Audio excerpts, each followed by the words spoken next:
काल पुण्यात शरद पवार पत्रकारांशी बोलताना थेट मूळचे पवार आणि बाहेरचे पवार असं एक शरद पवारांकडून वक्तव्य केलं गेलं आणि त्यानंतर रुपाली पाटील ठोंबरे यांनी एक फेसबुक पोस्ट लिहिलेली आहे. नक्की ती काय फेसबुक पोस्ट आहे ते आपण त्यांच्याकडून जाणून घेणार आहोत.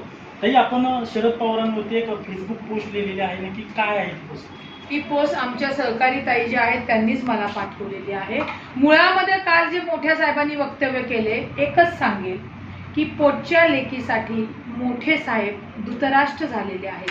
म्हणजे निवडणुकीमध्ये आज आपण लेक आणि सुनामध्ये जर असा फरक करून मूळ आणि बाहेरचे म्हणणार असेल तर हा समस्त सुनांचा मातांचा अपमान आहे. लेक लक्ष्मी आहे तर सून महालक्ष्मी आहे. हीच महालक्ष्मी म्हणजे सुनेत्रा वहिनी आज तुमच्या लेकीसाठी याच्या आधी मतं मागण्यासाठी रक्ताचं पाणी केलेलं आहे, परंतु या 2024ला आता त्या स्वतःसाठी मतं मागत आहेत आणि दादांनी केलेला डेव्हलपमेंट विकास त्यांचे सामाजिक क्षेत्रातलं असलेलं योगदान त्याच्यावर ते मतं मागतायत. खरं तर सांगू का, फार मोठा धक्का बसला की खुद्द दस्तूर शरद पवार साहेबांनी हे वक्तव्य केलं. कारण का हेच ते शरद पवार साहेब आहेत ज्यांनी महिला धोरण राबवलं, सक्षमीकरण राबवलं, महिलांना राजकारणामध्ये त्यांनी आरक्षण दिलं आणि तेच पवार साहेब आज काल बोलताना जे वक्तव्य केलं त्याची विसंगती आम्हाला दिसून आलेली आहे. त्यामुळं लेकीसाठी शरद पवार हे धृतराष्ट्र झालेले आहेत हे सगळ्यांना दिसून आलेले आहे. आणि समस्त सुना या अत्यंत हुशार आहेत, सुज्ञ आहेत.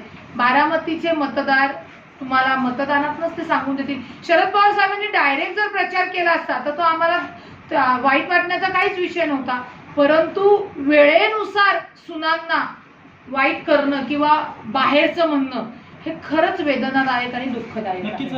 यापूर्वी अजित पवार एका सभेत बोलताना म्हणाले होते की बारामती लोकसभेची निवडणूक गावकीची झाली. आता शरद पवार थेट मूळचे पवार आणि बाहेरून आलेले पवार, म्हणजे यातून नक्की काय साध्य करायचं आहे शरद पवार? मोठ्या साहेबांना ही निवडणूक विकासावर न नेता भावनिक करायची आहे आणि त्या भावनिकतेवर करण्यासाठी त्यांनी हे वक्तव्य केलेलं दिसते असं म्हणावं लागेल. कारण का दुसरा काही त्याला बेसच नाहीये. आणि सांगते ना की शरद पवार साहेब असं म्हणतील हे आम्हाला धक्का आहे की बाबा मूळ पवार कोणते, बाहेरचे पवार कोणते. मग मला असं विचारायचं आहे की जेवढ्या सुना पवार कुटुंबात आलेल्या आहेत त्या सगळ्या बाहेरच्या आहेत का?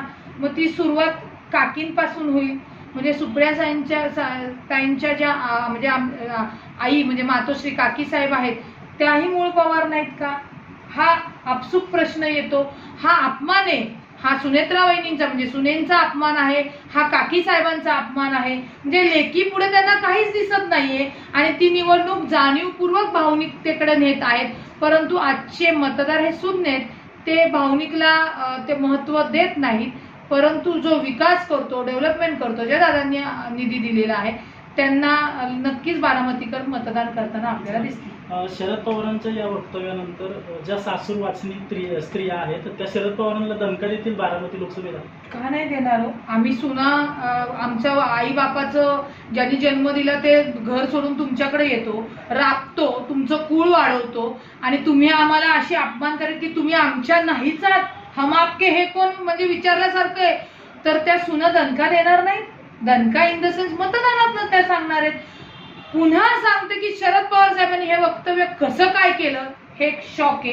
परंतु या वक्तव्याचा परिणाम सुना नक्की देतील हाचा मला ठाम विश्वास आहे. कारण का कित्येक जणींनी फोन करून तुमच्या व्हिडिओद्वारे की साहेब असं बोलूच कसं शकतात हे बोललेलं. नक्कीच. तर शरद पवार लेकीच्या प्रेमात धृतराष्ट्र झालेत असं रुपाली पाटील ठोंबरे यांनी वक्तव्य केलेलं आहे. अजिंक्य धायगुडे, जय महाराष्ट्र न्यूज, पुणे.